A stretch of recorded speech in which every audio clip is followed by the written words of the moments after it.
News when you want it with Bloomberg News Now. I'm Nathan Hager. And I'm Karen Moskow.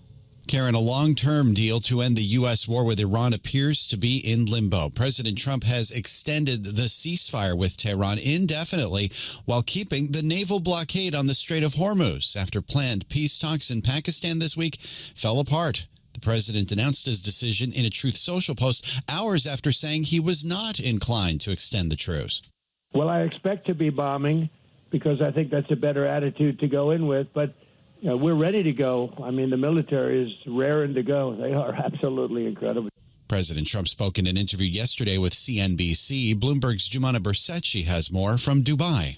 We spent the whole day pretty much ascertaining whether J.D. Vance was going to make the trip to Islamabad for a second round of talks. Clearly, that is not going to happen. And we found out in the middle of the night yesterday, President Trump putting up this Truth Social post saying that the ceasefire has now been extended. But again, with a big question mark, because there's ambiguity really over the timing or the new eventual deadline for the ceasefire. He says it will continue until Iran submits a new proposal and discussions are concluded one way or another. Bloomberg's Jumana Bersetchi reports Iran did not ask for the ceasefire extension and won't reopen the Strait of Hormuz as long as the U.S. blockade continues. That's according to the semi-official Tasnim news agency. This morning, the UK Navy says 2 ships were fired at near the strait, including a container vessel approached by an Iranian gunboat. And satellite data show at least 2 fully loaded Iranian oil tankers have sailed past the U.S. blockade into the Persian Gulf this week. Nathan, we have new developments this morning involving another war overseas. Ukraine has asked Turkey to help arrange a summit meeting between President Volodymyr Zelenskiy and Russian leader Vladimir Putin.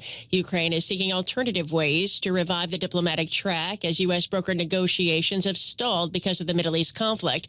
Ukraine sees Turkish President Recep Tayyip Erdogan as a mediator able to engage with Putin. In the UK, Karen, a political scandal has left Prime Minister Keir Starmer's future in question. Let's go to London and get the latest with Bloomberg's Ewan Potts. Ewan. Nathan and Karen, it's been another bruising 48 hours for the UK's Prime Minister Keir Starmer. Yesterday, the former top official at the Foreign Office, who Starmer recently fired, testified in Parliament that he was pressured by Starmer's office to approve Peter Mandelson's appointment as US ambassador.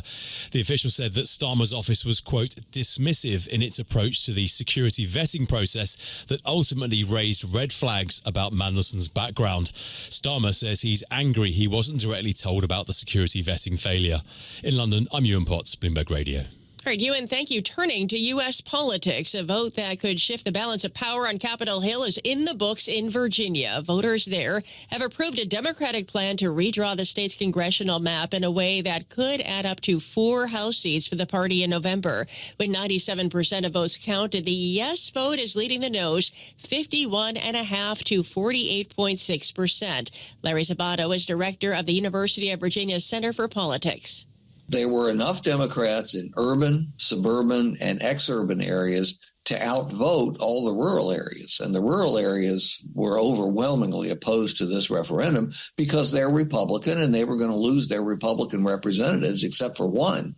University of Virginia political scientist Larry Sabato says this is one of the final acts in a redistricting battle that began last year when Republicans in Texas moved to redraw their congressional lines. The GOP will get one more chance to play its hand next week in a special election in Florida. If that passes, it'll make the back and forth between the parties essentially a draw. Back in Washington, Karen, President Trump's nominee to chair the Federal Reserve is pledging central bank independence. He did so during his Senate Banking Committee confirmation hearing.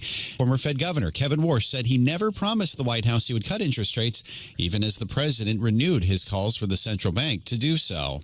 The president never asked me to predetermine, commit, fix, decide on any interest rate decision in any of our discussions, nor would I ever agree to do so. And Senator Elizabeth Warren says Warsh's testimony shows a lack of independence. And here's the Massachusetts Democrats' exchange with Warsh. Mr. Warsh, did Donald Trump lose the 2020 election?